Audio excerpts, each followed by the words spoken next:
That is not going to do you much good here. Or against me. Are you sure about that? C-rated? NetherRealm is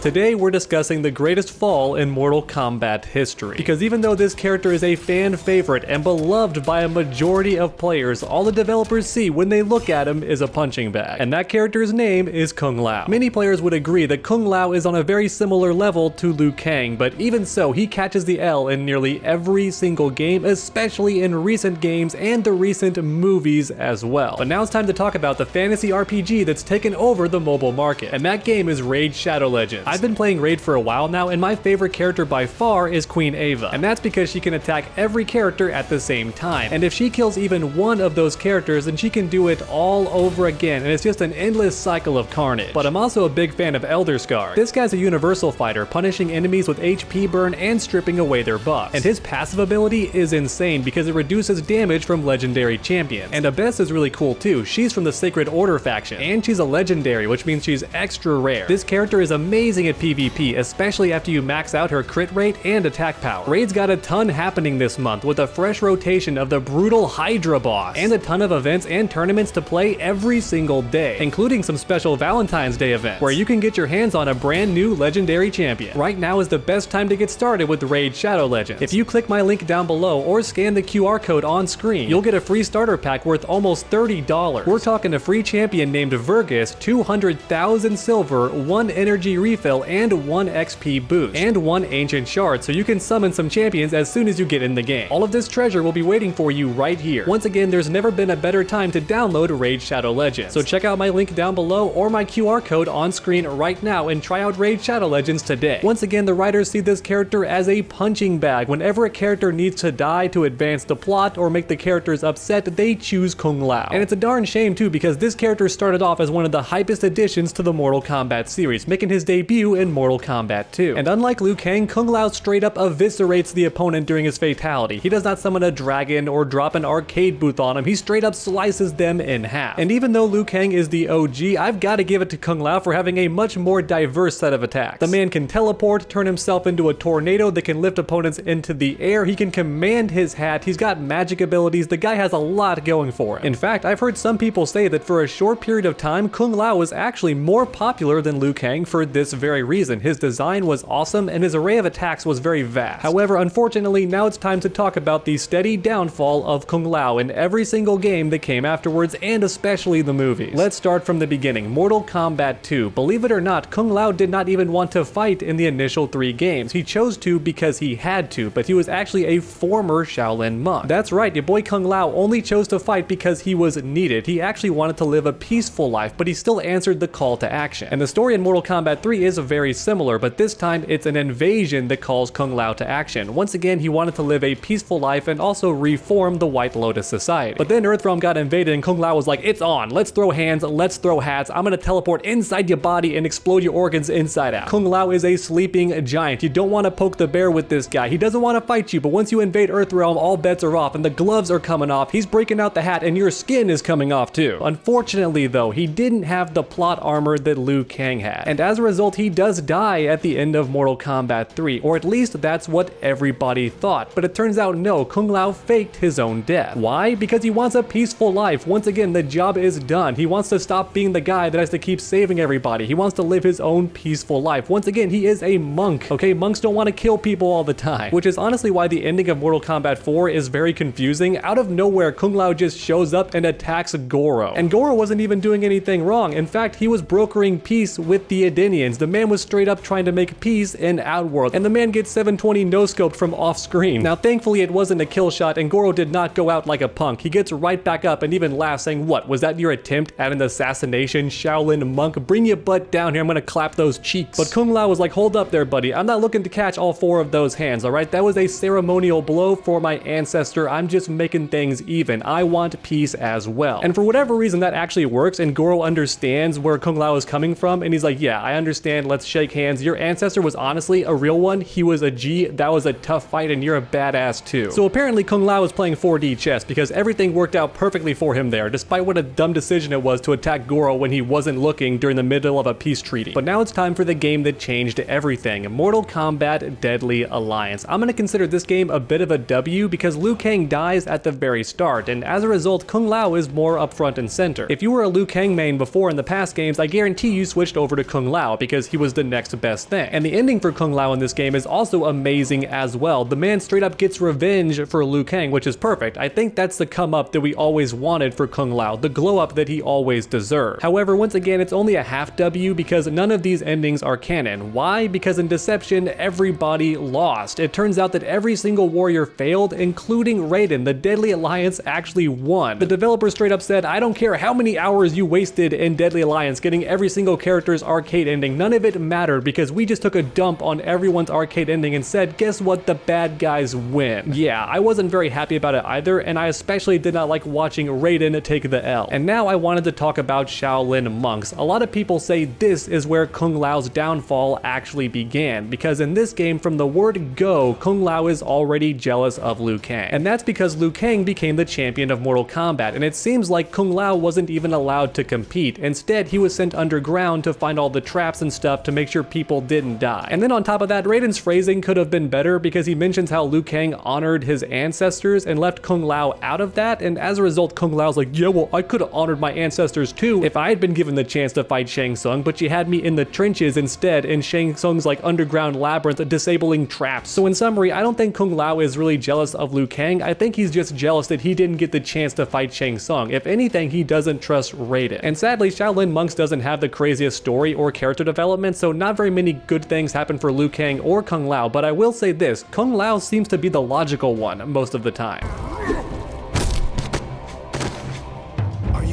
But now the moment you've all been waiting for. It's time to discuss all the L's that Kung Lao has taken. Once again, he is the punching bag to every writer now. And it begins in Mortal Kombat 9. Kung Lao is actually doing pretty good up until this point. Once again, he's petty, kind of like Shaolin monks. He believes that he's Liu Kang's equal, but we actually see exactly that because he takes out enemies very similar to Liu Kang. He defeats Shang Tsung and Quan Chi at the same time, which means he defeated the Deadly Alliance by himself. That's pretty insane, and he beats Kintaro, so according to MK9 at least, he is on par with Liu Kang. But unfortunately, the writers wanted Liu Kang to win and also wanted a reason for Liu Kang to be really angry, and the easiest way to accomplish both of those things in one easy go was to kill off Kung Lao. The man gets his neck snapped when he's not looking. Shao Kahn straight up catches your boy lacking. Kung Lao didn't even get a chance to throw hands with Shao Kahn, though some would argue that's a good thing because it doesn't prove that Shao Kahn is stronger, it just proves that Shao Kahn got a cheap shot in. And as a result, Kung Lao fans can say, hey, if it was a fair fight, Kung Lao could have won. We just don't get to know because there never was a fair fight, and I can understand that line of thinking. And then in Mortal Kombat X, both characters are revenants the entire time, so pretty much no character growth whatsoever. However, oddly enough, if you pick their living forms, their intro dialogues seem to suggest that their personalities switched somehow. Kung Lao is now the one cracking all the jokes and being witty and funny, and he honestly reminds me of Jackie Chan. I have no quarrel with you.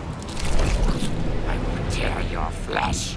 I now have a quarrel with you. And then Liu Kang is the opposite. He is super serious and ready to throw hands with everybody, and honestly, he's a bit petty against anybody who denies his power level. You begrudge me my role as champion. I merely think others were as qualified.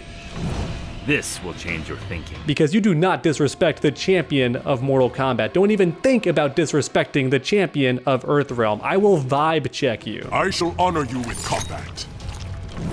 My boot will honor your smug face. And I'm not gonna lie, I kinda dig it. I like this version of Liu Kang who is angry and wants to throw hands first and ask questions later. He kinda reminds me the most of Bruce Lee, actually, in this game. But I'm getting off topic. This video is about Kung Lao, and unfortunately, from here on out, he is doomed to die in every game and every movie. In Mortal Kombat 11's base story, Kung Lao is safe at first, but then he straight up gets murked in the DLC. Unlike Liu Kang, who just gets his limbs broken, he still does not die, but Kung Lao straight up catches the big L. And once again, I blame the writers because Kung Lao can teleport, so when he got tossed off the boat, I genuinely thought he was gonna teleport back onto the boat or below deck. He can teleport. No way. Someone off screen is gonna catch him, or he can just teleport back to his hat. That's how that works. In fact, his Revenant also dies in Mortal Kombat 11's DLC, so it's a double L in one game. And then we had the live action Mortal Kombat movie. Once again, a big L, but at least he dies to Shang Tsung, who in this movie is the biggest threat. He's the toughest guy on screen, and he does kill Kung Lao, and it is a one-shot, a bit embarrassing, but at the very least, he lost to the strongest guy in the script. And right before that, he got a big W by killing Natara immediately. And honestly, in the whole movie, it feels like Kung Lao is the older brother to Liu Kang. And now, unfortunately, we have the biggest L of them all, and it's the Battle of the Realms animated movie. Any of you who follow my channel, you know that I hate this movie with a flaming passion. But make no mistake, I was super hyped for this movie. I was very excited to see it. I loved Scorpion's Revenge, but I hated this movie for so many reasons, and one of them was how Kung Lao went out. Believe it or not, I'm not numb to Kung Lao dying. It still gets to me. I don't care how many times the writers kill him, it's going to bother me, but even so, I can accept Kung Lao dying if it makes sense, if he gets a good showing. But he gets absolutely none of that in Battle of the Realms. The guy has barely any speaking lines. He has one scene at the start of the film where he almost dies and has to get rescued, but then he's just gone for the rest of the movie until it's time to fight Shao Kahn, and even then, his punches don't do anything. Shao Kahn just stands there and takes every single punch. Yes, that's right, the character who is supposed to be equal to Liu Kang, or at least very close, the Vegeta to his Goku, is getting